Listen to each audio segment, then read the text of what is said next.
Evangelho à luz da doutrina espírita. Bom, nós vamos aqui para algumas perguntas. Eu gostaria de reunir 3 perguntas aqui que estão tratando do mesmo tema. Uma é do Edson César Marques Filho, de Alto Paraíso, Goiás. A outra do Márcio José Orofino do Nascimento, de Santa Maria, Rio Grande do Sul. E a outra, uma observação da Denise Souza, de Belo Horizonte. Todos fazendo referência a essa ideia de Cristo, espírito puro, se precisa encarnar, se Cristo é um espírito puro, se ele é Messias, diferença de Messias para espírito puro, etc. Então a gente gostaria de, antes de adentrar nesse tema, de fazer alguns esclarecimentos, lembrar que nós trouxemos alguns textos que estão no Livro dos Espíritos, na Revista Espírita e na obra A Caminho da Luz, psicografada por Chico Xavier e ditada pelo Espírito Emmanuel. De modo que o nosso alicerce, a nossa base para avaliar esse assunto é o que está nessas obras.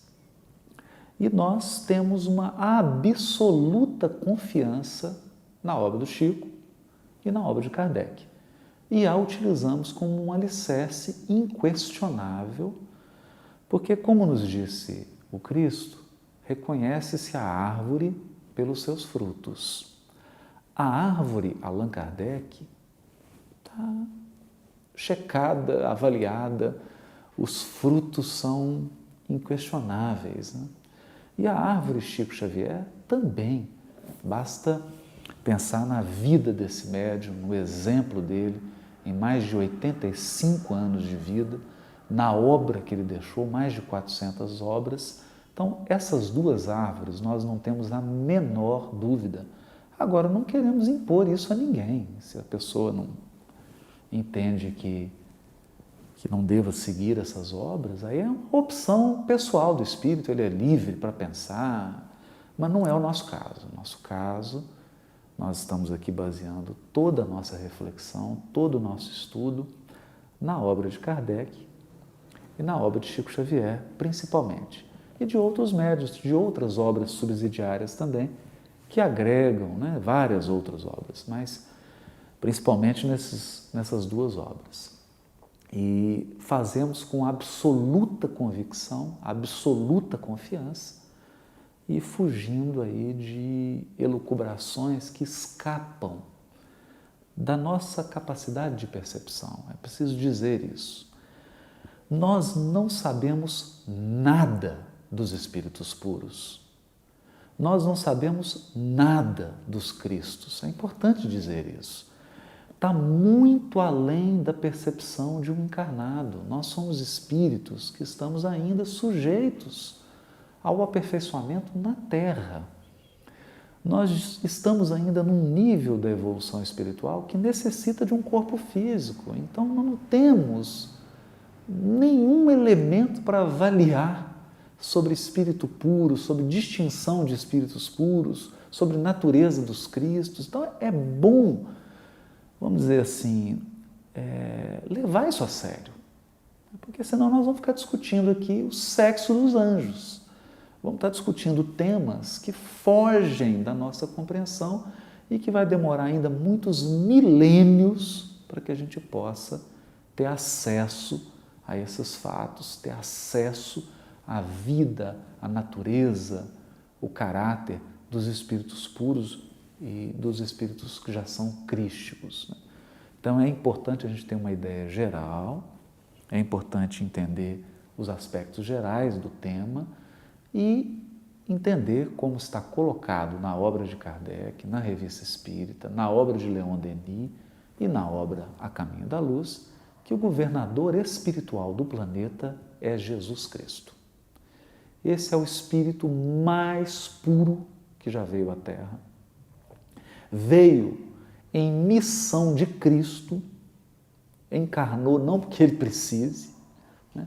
Encarnou para exercer uma missão de governador espiritual do orbe, para deixar um roteiro imperecível, insubstituível e insuperável.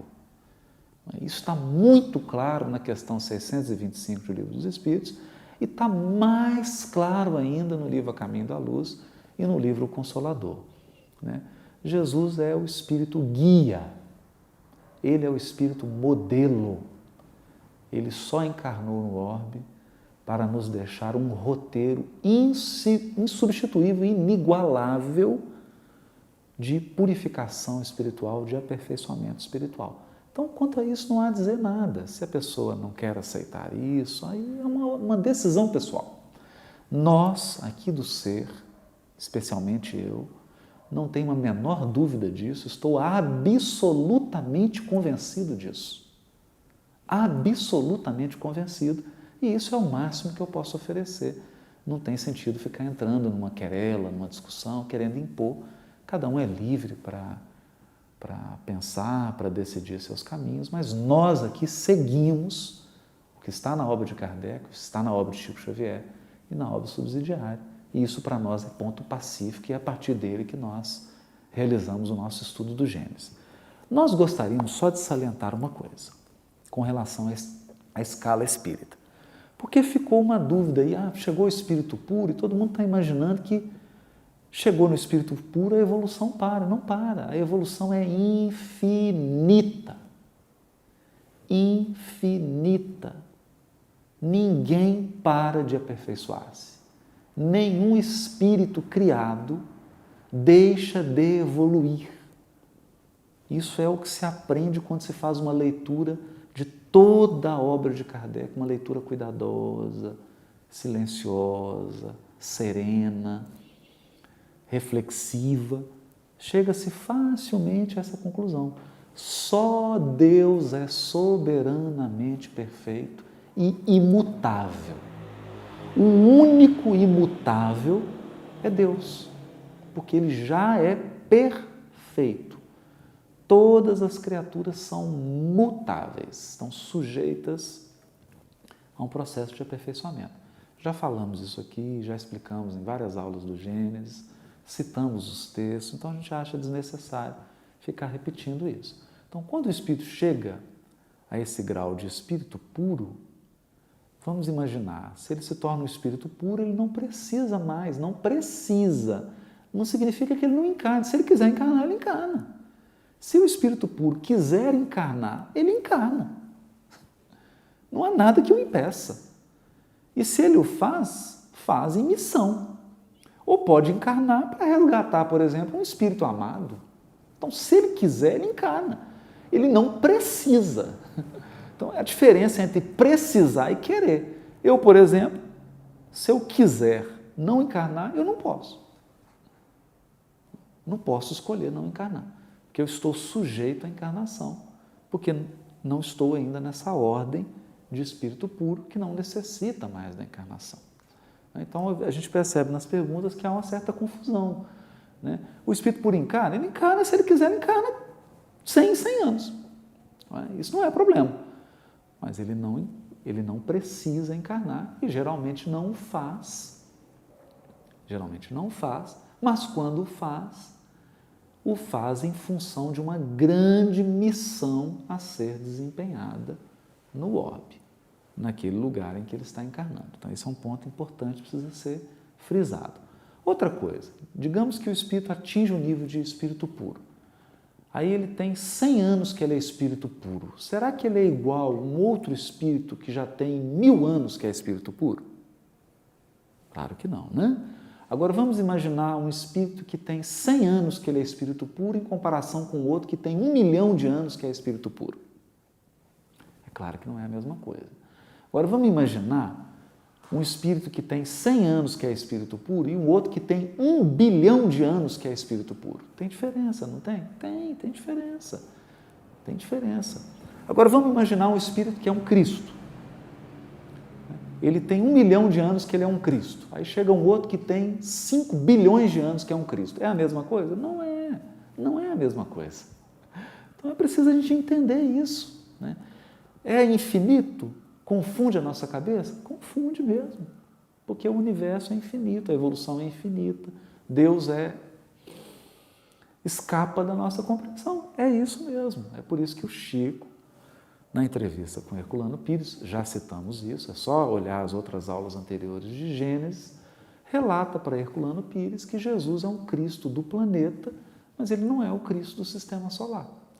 Que o Cristo do sistema solar é um espírito ainda muito superior ao Cristo, com todo o respeito e reverência que nós temos ao nosso mestre, ao nosso guia e modelo, que é o Cristo.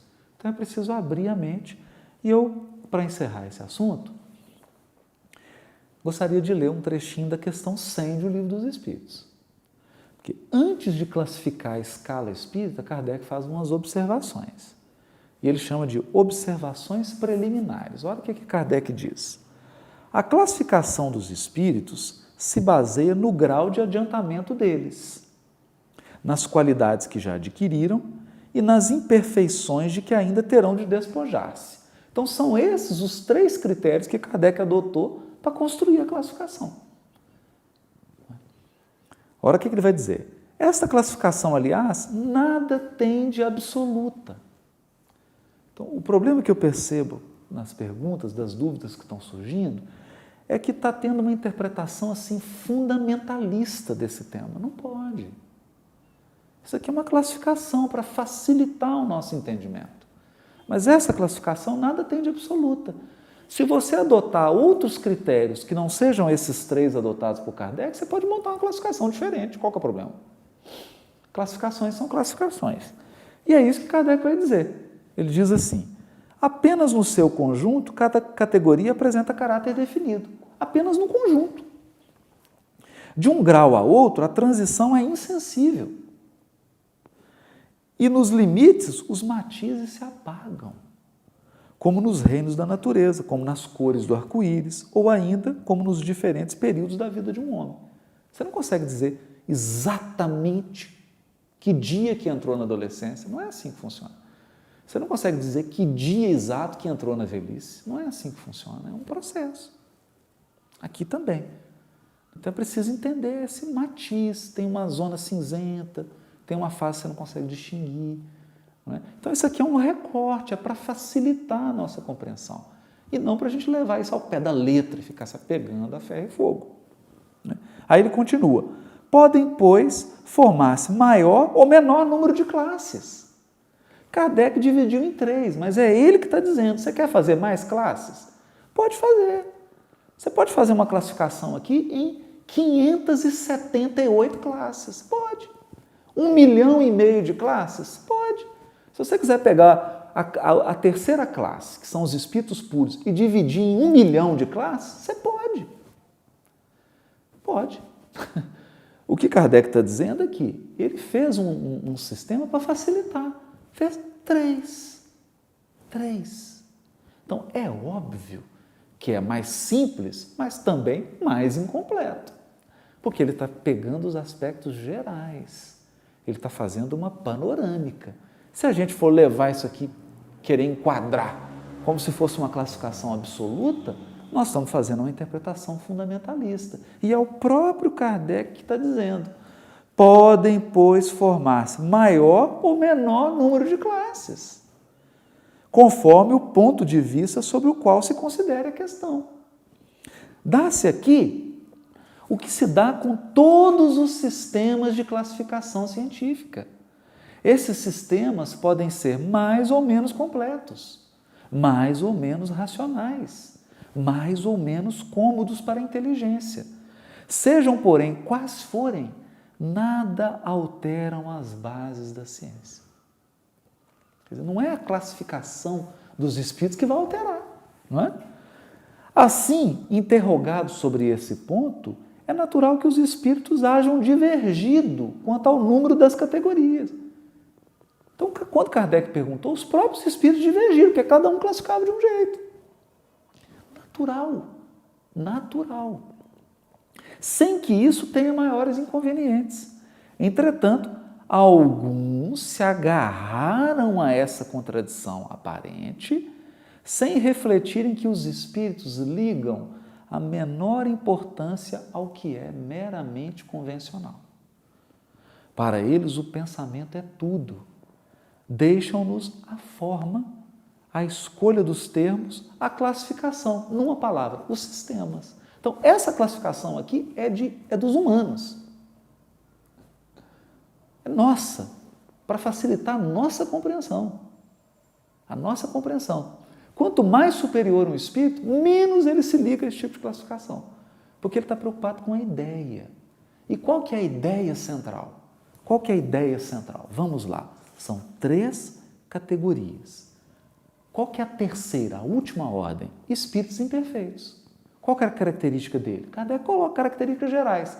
Predominância da matéria sobre o espírito, propensão ao mal, ignorância, orgulho, egoísmo e todas as más paixões que lhes são consequentes. Então, pronto, eu sou dessa categoria. Eu sou dessa categoria, espíritos imperfeitos. Agora vamos ver a segunda? Segunda categoria, ou segunda ordem, espíritos bons. Qual que é a característica deles?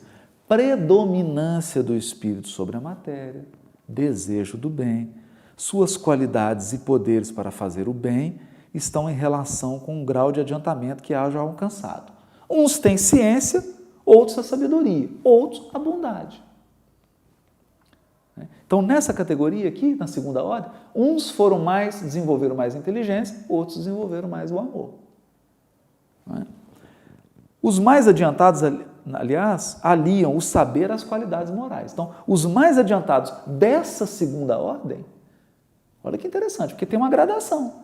Os mais adiantados dessa ordem, eles aliam o saber às qualidades morais. Essas são as qualidades gerais.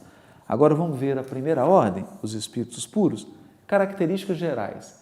Nenhuma influência da matéria.